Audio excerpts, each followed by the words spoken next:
costume plot could be Oh, if I was to do that.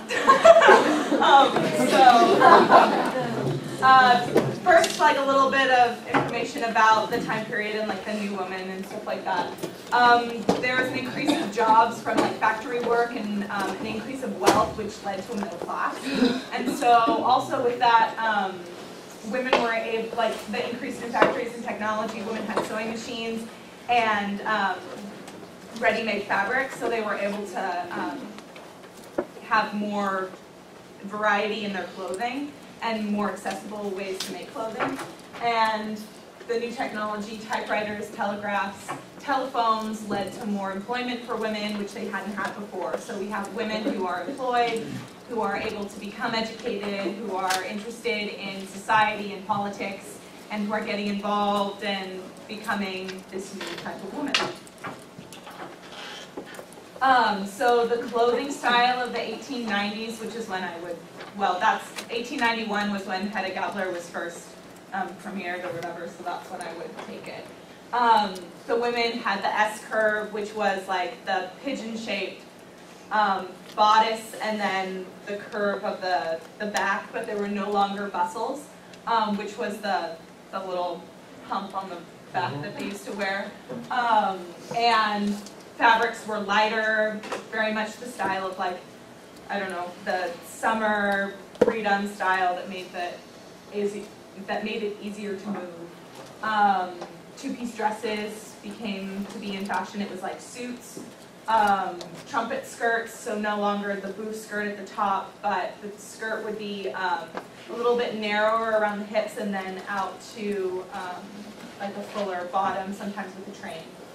And blouse bodices, so again with like the pigeon kind of bodice top, that's how it's described. I don't know why they chose pigeon, but it's like a blouse top part that's a little bit more flowy, and then sleeves that were tight at the top of the arms, like flowy in the middle, and then tight again at the wrist, and high necklines. Same thing with the men. But and then for the men, tailcoats were in fashion, especially for like most specifically for formal events, and shawl collars, which is just a specific, type of collar that would be on the coats. Three-buttoned jackets, straight-cut waistcoats that would not show below the cut jacket, because the jacket would be cut like at their hips, and then the waistcoat would be at the same height, and then their pants would be there. And pointy, shiny shoes were in style. Not like super pointy, but like with a more pointed toe. It's the style of the time. And so, oh shoot! And then so this is Hedda Gabler. This is kind of my general idea for her. I wanted to like take influences from. Overall, my idea would be to take like influences from the male clothing of the time, and then put it on the female clothing, and then take influences from the female clothing and put it on the male. So. This is like a sketch that I have. We have like the high neckline of the males with the bow tie that they would wear, and the type of jacket and vest that they would wear, as well as like a pleated skirt that's like kind of similar to like a pleat in the male pants. And the bows would be like similar to bow ties. The hair would be slicked in the style of the man. And then for Tessman, it would be like, okay, you can just go to the next one. The blouse arms, instead of like the straight arms, the females would wear straight arms, the men would wear bloused arms. Not significantly, but like just a little bit. The cut would be slightly different to emphasize that. The neckline would still be the high neckline, but it would be a women's neckline, where it wouldn't be like the cut, starched fabric.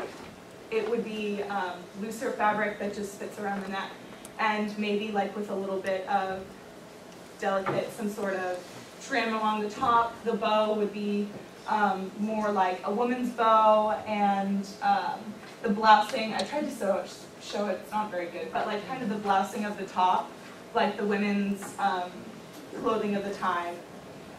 And then for Mrs. D, I would do like, keep her more in the traditional time, but with a little bit because she's supposed to be, it's supposed to be fashionable, but not as fashion, like not the fashion of the time. So it's still the one-piece dress, which was, now we're doing two-piece suits, so she would still use the one-piece dress. And then it would be a suggested kind of, but not as heavily as Hedda would be, because she's not as masculine, I don't think. But, or not as strong a figure in her personality. So she would still have the blouse sleeved and the bow, kind of also linking her and Tessman to like visually. So that's all.